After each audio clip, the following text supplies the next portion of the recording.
So I'd like to start actually by asking everybody here in 2 minutes or less to give your talk about yourself, give your elevator pitch, who you are, what you do, and maybe most importantly, why are you compelling to a customer? And I'd actually like to start with Jered. Sure. So I've been involved with Bitcoin since pretty much near the beginning. I, like Stefan, talked about the 7,000 Bitcoin transaction. I've lost quite a few from back when they didn't have much of a value as well. So I founded Tradehill in 2011. At that point, Mt. Gox was the only exchange out there, and I basically, Bitcoin hadn't really taken off yet. So I thought we needed an alternative. I thought we needed a second exchange, which seems kind of funny now. So launched that in June 2011. It took off much faster than expected. 3 of us wrote the exchange. We thought we might get $1,000 in or so. Right then, same day we launched, Senator Schumer did his speech about the Silk Road, which brought a lot of attention. Had $250,000 come in the first day. $1 million came in by the end of the week. Got up to 30,000 customers.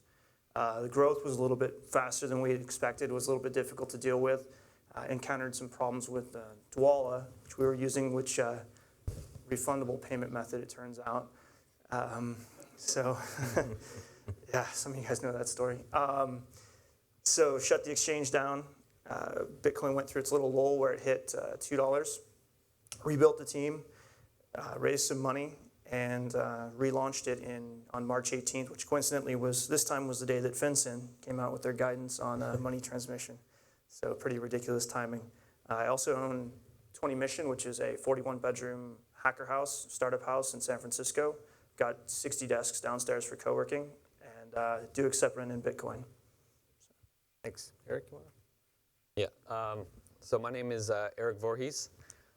Some of you know me from some involvement with Satoshi Dice, but my day job right now is with a company called Coinapult. We're based down in Panama City, Panama. Formerly, I was the head of marketing for BitInstant, and Coinapult is currently a way to send Bitcoin to an email address or via SMS, so you don't need a smartphone. You can just send it through text messages. And the company is evolving quickly, and it will become more like a liquidity provider for B2B, enterprise-level Bitcoin acquisition. So that's what our team down in Panama is working on. Great, thank you. All right. My name is Pelle Braendgaard. I'm from Kipochi. Now, Kipochi means wallet in Swahili, and that'll give a hint about what we're doing. We are launching the first mobile wallet with a focus on Africa. I'm based out of Nairobi, and 2 weeks ago we did the first M-Pesa to Bitcoin transaction. M-Pesa is a mobile payment system that's very popular in Kenya. 70% of all Kenyan citizens have a M-Pesa wallet. So now you can go into any M-Pesa agency, which is in every street corner in Nairobi, give them 1,000 Kenyan shilling notes, receive M-Pesa on your phone, and within a couple of minutes have Bitcoin. That's pretty much what we're doing. Great, thank you. Nejc, tell us about yourself. Okay. Hello, everyone. My name is Nejc Kodric. My name is pronounced Nejc. I see some of you are already practicing, okay. So I am co-founder and CEO of Bitstamp, which is a Bitcoin exchange. So I got the Bitcoin virus in probably around March 2011. I know the price was around $4. So I got into Bitcoin through mining. So at first, my background is I had a company which was providing IT support to small and medium companies. So I had access to cheap electronics. So obviously I built some mining rigs and started mining. And then I decided I want to get into this whole Bitcoin thing. So I decided to buy a lot of Bitcoins, which was a bit inconvenient back then because there was only 2 large exchanges. So I spoke with Damian, who is now co-founder and CTO of Bitstamp. So we decided to make an exchange. It was a summer project, and we've been growing ever since. So we currently are, I think, largest exchange in Europe and second largest in the world. Thank you, Nate. Okay, hello everyone. My name is Jeremias Kangas, and my background, I got the Bitcoin book at the same time about and my background is more like software developer and lifestyle entrepreneur. And I run I run localbitcoins.com, but now it has been gaining some traction, really big traction, and I believe it will grow really big. So now I'm more like growth entrepreneur. So. Excellent, thank you. Okay, so I was hoping that you guys could share a little bit about some of your early customer profiles, and related to that, where you see one or a couple of the killer apps for Bitcoin potentially emerging that'll hopefully help to drive the growth of this industry. And maybe I could start with Pelle. Our early customers, the people who've showed most interest in us, are people in Kenya who have family abroad and wish to send money abroad. We also think there's obviously going to be a lot of people in the African diaspora abroad who'd like to send money into Africa. We are rolling out a non-web-based service that works on any feature phone in about 20 countries in Africa. So we think we can really reach this market very well. So it's normal consumers with some kind of international connection in Africa. Okay, great. So our early customers were mostly miners. So at the beginning, it was very hard to get money in because we had excessive amount of Bitcoins to be sold. So at the beginning, our price was usually lower. Well, it still is, but because of the different reasons. So yeah, mostly miners who were just testing it out, new services, putting their trust, and I really thank those who have supported us from an early beginning. And now we are receiving the investors contacting us through email, asking how can they buy larger quantities, so we're happy to assist them as well. Okay, we have couple kind of customers. One kind of customers are those who, when like the other exchanges have their bank accounts frozen or regulation problems, users came to us because it's peer-to-peer decentralized model. But other way is also interesting thing about M-Pesa is that how M-Pesa spread so fast was because people were able to start local exchanges really quickly. And that's what local Bitcoins is trying to do on global scale. Like we try to make the tools so that everybody can set up a Bitcoin exchange really easily, and you don't need any expertise or any technological setup. You can just start doing it. So at Tradehill, our customers have shifted quite a bit. When we originally launched in 2011, it was Bitcoin early adopters. I think everyone here probably understands what I mean by that. A little bit more tinfoil and libertarian, which is fine. So people were a lot more concerned with anonymity back then. Now we cater to high net worth individuals, professional traders, and people that are very happy to KYC. We don't open accounts that haven't been verified. We haven't verified their identities. We have an office in San Francisco. We've had a lot of people walk in, make copies of their IDs, sign documents, and then deposit $500,000. So it's a completely different market at this point.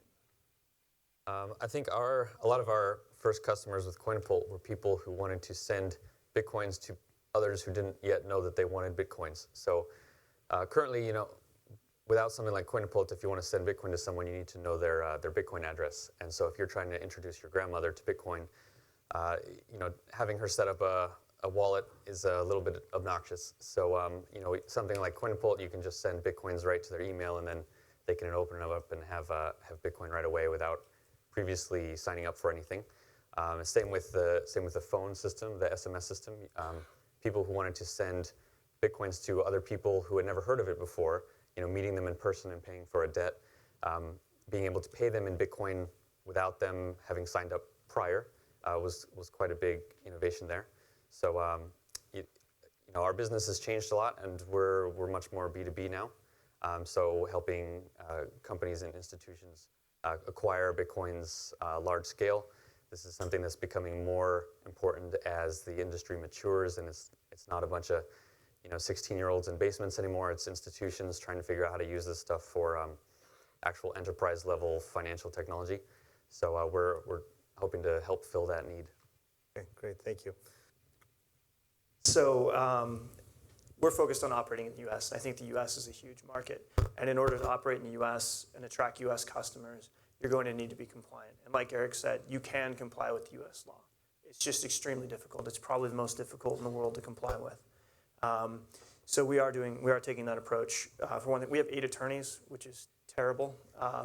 We have more attorneys than we do coders, which will change soon, which is terrible for a tech company. So yeah, like you said, it's very difficult for a Bitcoin startup to form in the US because first off, you're going to have to raise hundreds of thousands of dollars just to essentially buy this compliance. On top of that, it could take years to get this compliance taken care of as well.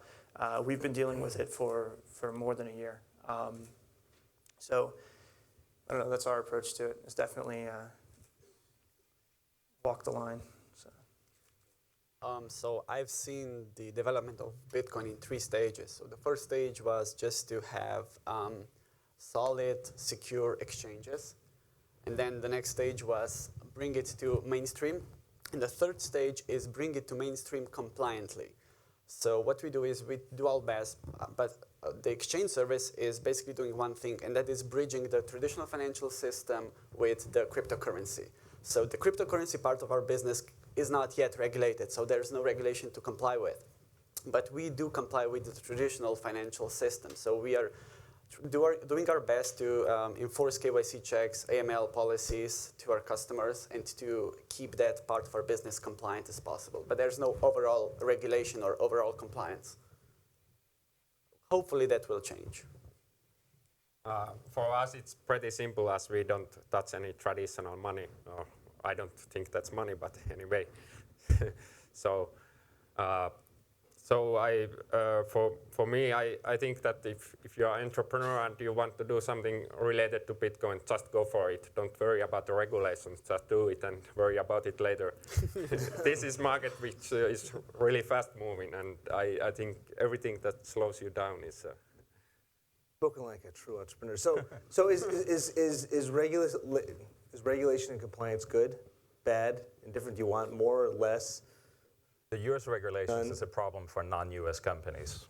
It's actually a very big problem for any non-US company. If you have any kind of US customers, or if you manage an exchange between a non-US person and a US person, and US person is not just a guy with a US passport. It's a very complicated thing. If you manage a $1 transaction, you are bound by US regulations. And that's a problem. So we're actively blocking US customers, both by IP blocking them and blocking US phone numbers, because we require a phone number to open an account. I think one of the big issues with regulation and the direction that the regulation is going, because it's not just that the regulation is bad today, but that you can clearly see the direction of this stuff, and it's not getting better, it's getting worse. And one of the main reasons it's problematic is because the regulators seem to have gotten into their heads that legal enforcement groups should not be policing. They should force the companies to do the policing for them. So in the financial world, companies are required to basically act as a police force and monitor and investigate and scan and report and do all these things that the police should be doing if they suspect illegal activity. There's no longer a presumption of innocence, there's a presumption of guilt. And as a financial company, you're supposed to go search for all the bad guys and report them back to the government so they can sit in their fat offices and just collect your taxes and throw you in jail. And more than just the moral problem of that, it becomes very costly and just plain difficult to actually try to monitor the behavior of every customer you have, especially in companies that have 10,000 or 100,000 or 1 million customers. And if you don't do it correctly up to the standard that the various governments wish, then you get in trouble. Handle a case. You don't need thousands of pages of regulation outlining every possible thing that you might do that someone else might not like. For a system to be built on an effective scheme of justice, you need a very simple rule, which is don't steal, don't defraud people, and don't cause harm to others. Well, one thing to add is that Bitcoin really can't be regulated, in my opinion. So of course you can regulate the companies around it, but like using cash transaction can't be regulated, and Bitcoin can't be regulated in the same way. So the direction is there, and the regulation can only slow it down. So. Okay. Well, so let's look at this question from the other side of the coin then, because at the root of any successful financial or monetary system is trust, and it's either got to be regulated into place, or more likely it has to be built by the people who play in the ecosystem. So, could you guys talk about what steps you have taken to promote and establish trust between you and your customers, or between your customers and your customers? And maybe Jeremias, you could start, because I know you have something that plays right into that segment. Well, I believe trust will build in a different way. Actually, one of the early Bitcoin developers is developing something like that. It's a really cool project called Identify. Check it out if you have time. And well, it will be different like the whole scheme of things. It will be global and. Okay. Well, I think everyone chooses how and to what level he'll trust. I always say that don't keep Bitcoins in an exchange, because exchange will not profit from it. It's just a liability. And to keep Bitcoins secure, you have to keep it yourself. So bank your Bitcoins. I'm not saying you shouldn't trust exchanges. I'm not saying that. But if you want, you choose how secure your Bitcoins you want to be. So. I think one thing that I've done with Tradehill to kind of build some trust is we shut the exchange down and gave people their money back, which is somewhat, up to that point, was unheard of in Bitcoin. So I'm a little bit of a pioneer there. And I had one customer who's fairly wealthy, and he shot me an email a couple months ago, and he said, yeah, I think I left 4,600 coins on your exchange. They still there? Yeah, there you go. And he was shocked. He said, wow, you actually gave me my money back. The other thing that we do is we have an office at 1 Market Street in San Francisco. So anybody that wants to stop in, just shoot us an email, set up an appointment, come on in. Being available. When we all got into Bitcoin, nobody was using their real names. I remember there was a push on the forum for everyone to start using their real names. You remember that? One day, this is in, I guess, early 2011 maybe, everybody just started using their real names. They said this isn't the image that we want. So we still have plenty of Satoshi Nakamoto's. Okay, yeah. Well, I have been using my real name from the start, or my real identity. But yeah, I think like your case is like reputation is also the new currency. Like you are all already pretty wealthy because you gave the money back, so people will trust you. Sure, for sure. One of Bitcoin's innovations, of course, is that it's the first payment system mankind has ever had in which you do not need to trust anyone if you don't wish to. And while you might need to trust an exchange to use the exchange, or trust a merchant to buy from that merchant, the ability to move money now doesn't require any trust. But whether before Bitcoin you're trusting a bank, you're trusting a PayPal or a Visa, you're trusting a central bank not to debase the currency, and now all that trust is wiped out. It's no longer important. So people are allowed now to deal with each other on a person-to-person or person-to-business basis, and it becomes much easier to establish trust because the number of people that you have to trust now are fewer, and they're more within your reach. We operate in very low trust environments, and M-Pesa has already shown that people can trust each other just by getting an instant notification on their phone that they've received this payment. We are taking that and extending that with the Bitcoin protocol and actually showing people that you can go in and verify this transaction not just on our site, not just through our mobile web, but we'll have a link through to, but we have a link through right now to blockchain.info so everyone can go in and verify. That's something people really, really like because they tend not to necessarily trust institutions. I think you're going to see the entire ecosystem evolve as well. We'll offer audited financial statements soon. And you're going to see exchanges are going to push these standards, and people will stop using exchanges that don't adhere to these standards. You should have a segregated bank account. So, at least I know some of you either have chosen to or kind of forced to deal with more traditional banking and financial services entities, and I'd love to have been a fly on the wall for some of those early conversations when you came in and you say, well, I'd like to establish a relationship, and what do you do? Well, I trade in this this new cryptocurrency that's not fiat currency, not managed by anybody, and I imagine many of them went, huh? So I'd love to hear, and maybe Nate, you could start, and really for the benefit of the audience, talk about, what do you think you did right to get off on the right foot and build a good relationship with the more traditional financial services companies, which are typically not trusting, slow-moving, bureaucratic. But if you're giving someone in your shoes tips and tricks on how to navigate that roadmap, what did you do, and what would you tell them to do? Okay, so that was pretty tricky back then. Establishing a banking relationship, a good, solid banking relationship, it wasn't that hard back then, because I just basically went into the bank, local branch, introduced what Bitcoin is, decentralized cryptocurrency system, and by the way, we don't know who made it. So imagine that pitch. But they went along, kind of observing what we're doing, grew, and what's very important is to have personal relationship, to go to the bank, speak with them, speak with high executives, introduce them.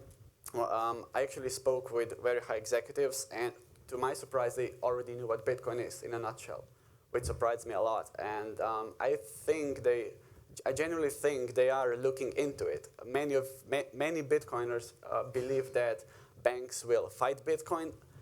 I dare to say that they might embrace it, at least some that have vision of that it is possible to have decentralized payment system.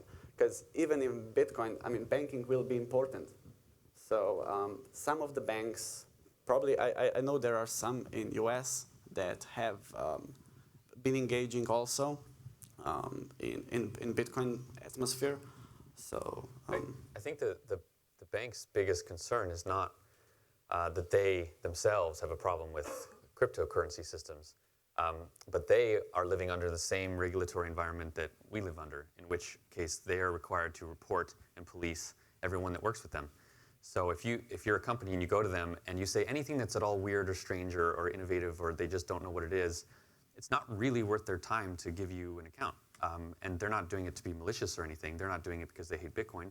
It's just not, from a business perspective, doesn't make sense, because they then take on a huge unknown risk that regulators... Yeah, but if you establish a good dialogue with them, and if you confront them in person, and if you visit them, educate them, and if you get their trust, it will work. It definitely. Also, it depends how much money you are bringing to them. Well, yeah. I think that's the most important. Money talks, huh? So integrating with the existing financial system is arguably the most difficult part about Bitcoin. And what he said about being upfront with the banks. Don't lie to your banks. When Mt. Gox had their funds seized by DHS the other day, he checked, no, we're not a money service business.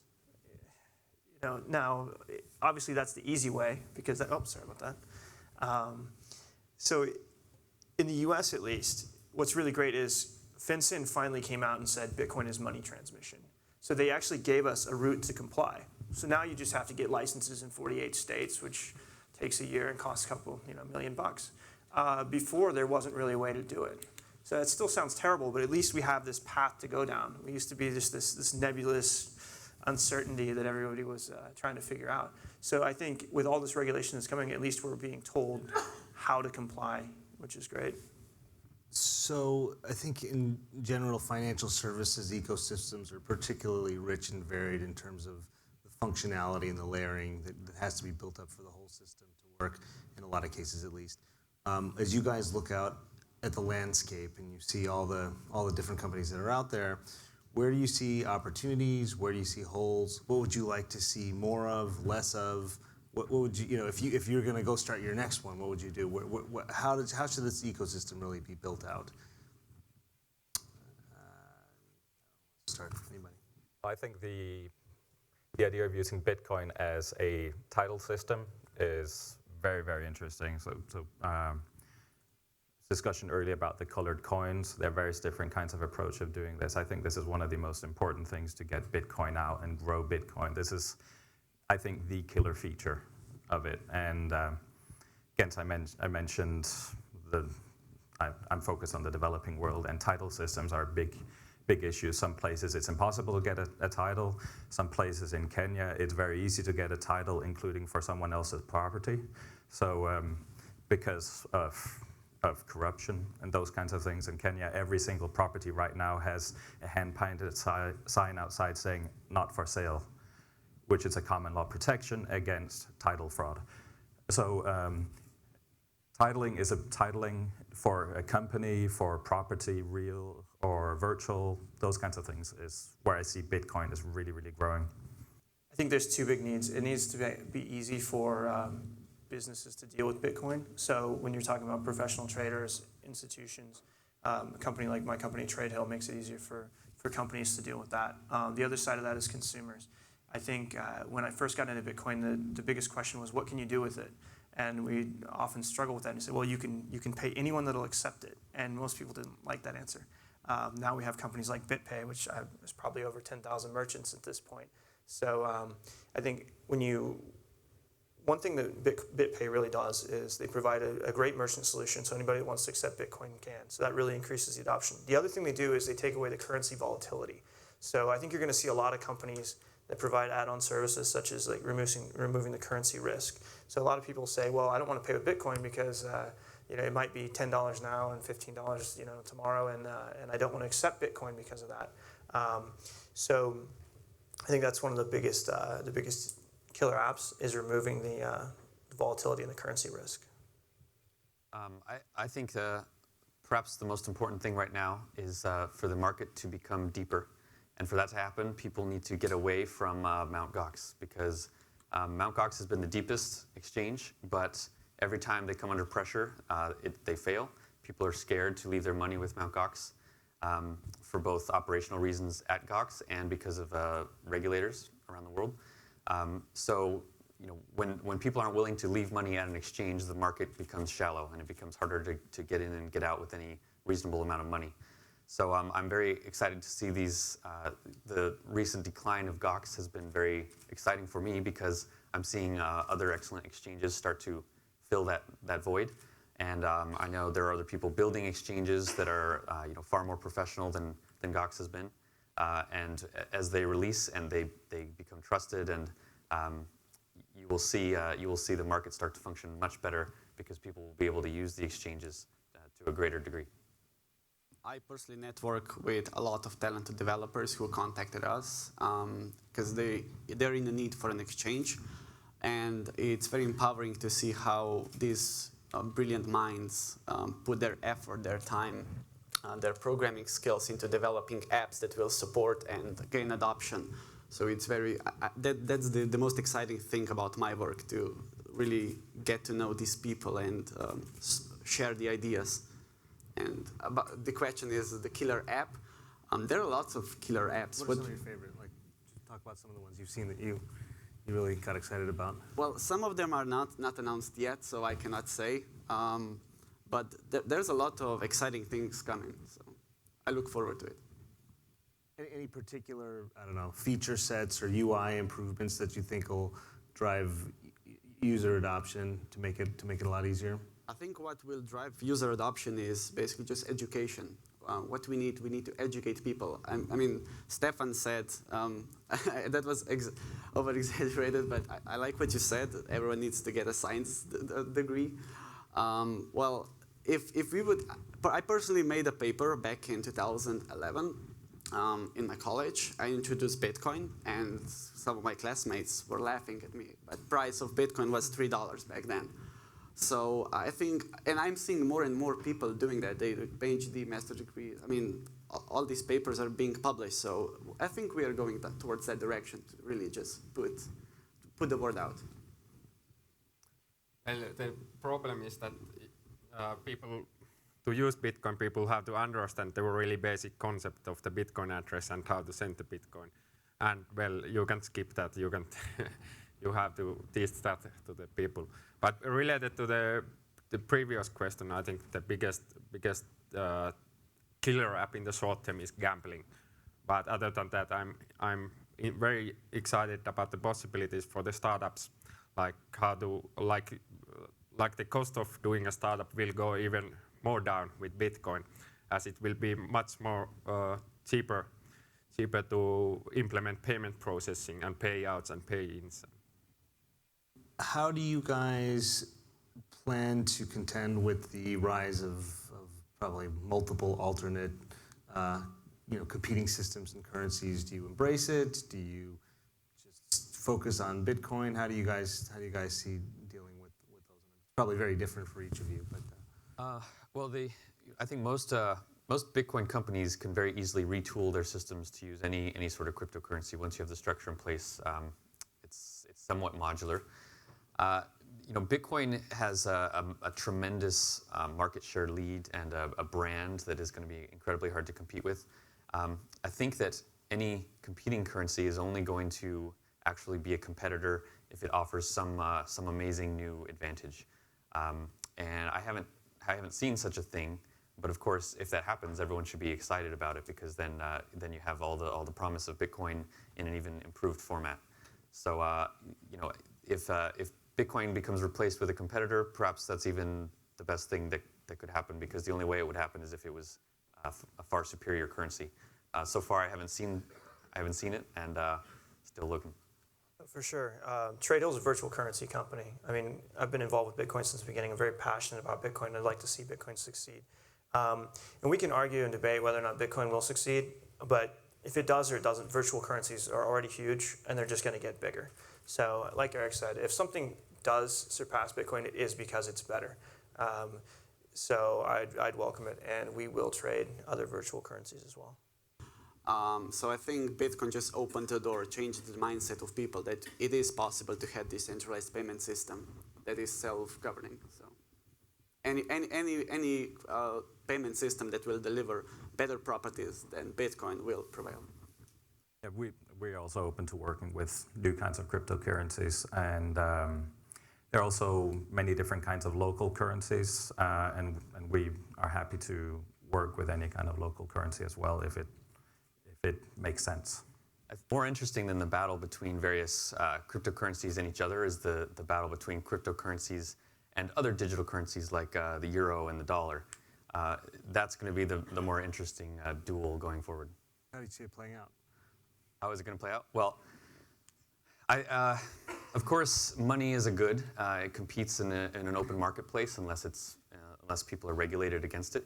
The reason something like gold has not been able to compete with the dollar is because it's a physical item that can be very easily regulated.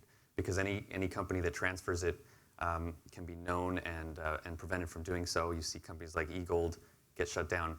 Now there is Bitcoin, and Bitcoin is superior to any fiat currency just by its characteristics.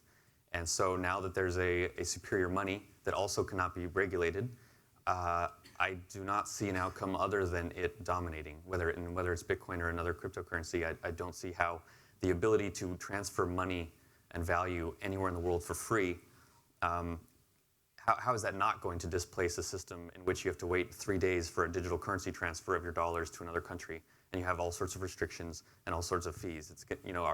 Our children are going to sit back and kind of laugh at the world that we grew out of and all the arcane garbage that we have to put up with today. So there are a lot of VC types out in the audience, and presumably you guys are getting a fair amount of attention these days, and there's certainly been some institutional financings. What is your take on taking in venture money? Do you think it's good for this sector? Will you take it at some point? Anything you'd like to tell the venture capitalists in the audience that they should or shouldn't do, or how they should think about the space? Sure, I'll start. We raised a venture round, but it's not public yet, so I won't say who or how much or when. But my advice to VC companies is that if you sit around and wait to find one perfect company to invest in, you're going to be too late. Nobody, including the Bitcoin experts, know how this industry is going to move and change. It's very dynamic. So if I were a VC and in charge of a bunch of money, I would simply acquire lots of Bitcoins on one hand.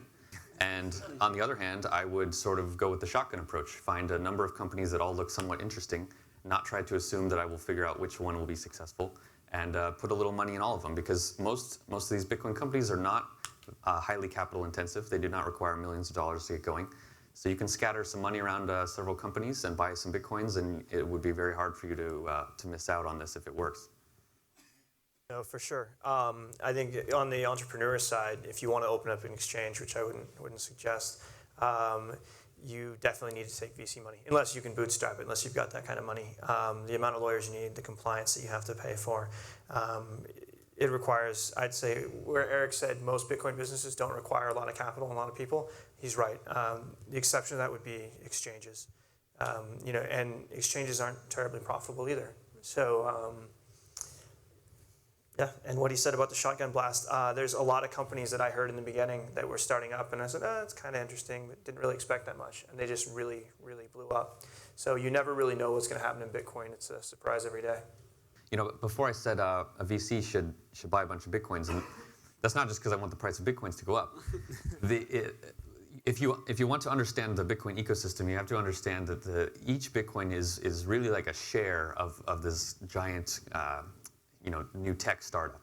And so if you just see Bitcoin as the currency and not a share of a cryptocurrency world, then you're missing the point. There's only 21 million Bitcoins, and if Bitcoin takes over, it doesn't really matter which companies do it. Anyone who's holding Bitcoins is going to benefit from that. And this has created a very cohesive and mutually beneficial world, I think, even among Bitcoin companies who compete with each other. They're very friendly and helpful, and there's a lot of mutual respect. And I think this is because we're all sort of in the same boat together. We all own Bitcoins. We're all shareholders in this project, even if we are part of different companies. I agree with you both. They should buy a lot of Bitcoins, and startups need investment. We have not raised any capital yet, but we've started in different times when there wasn't need for capital. But now I think it's hard to start without capital. Yeah, I think VCs should focus on areas with potential growth, regional areas with potential growth, like a lot of the buzz is about U.S. startups right now, and there's definitely a market in the U.S., but I suspect the companies like people like Tradehill and Coinbase are going to be sitting on that market.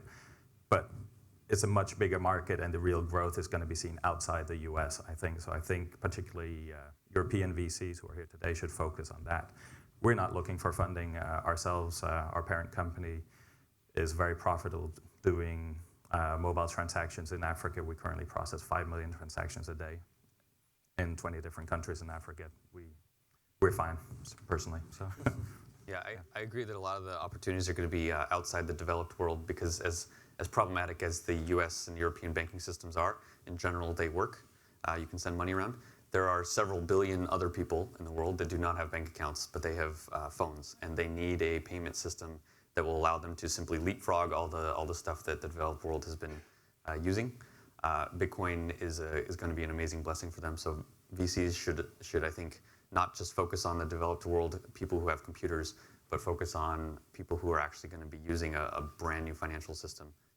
I'd also look at some of the crazy little apps that you sometimes see people like, I just launched this or this in Bitcoin Talk. Look at those kinds of things, because one of these or multiple of these are going to be whatever the killer app is in the future. And I mean, exchanges is something that we need, and we need them in every single market. But the real killer app is going to be some 16-year-old guy who just is excitingly announcing his new site on Bitcoin Talk. Yeah, also VCs, the Bitcoin companies don't just need your money. A lot of them are hobbyists. A lot of them are very young. A lot of them are brand new entrepreneurs.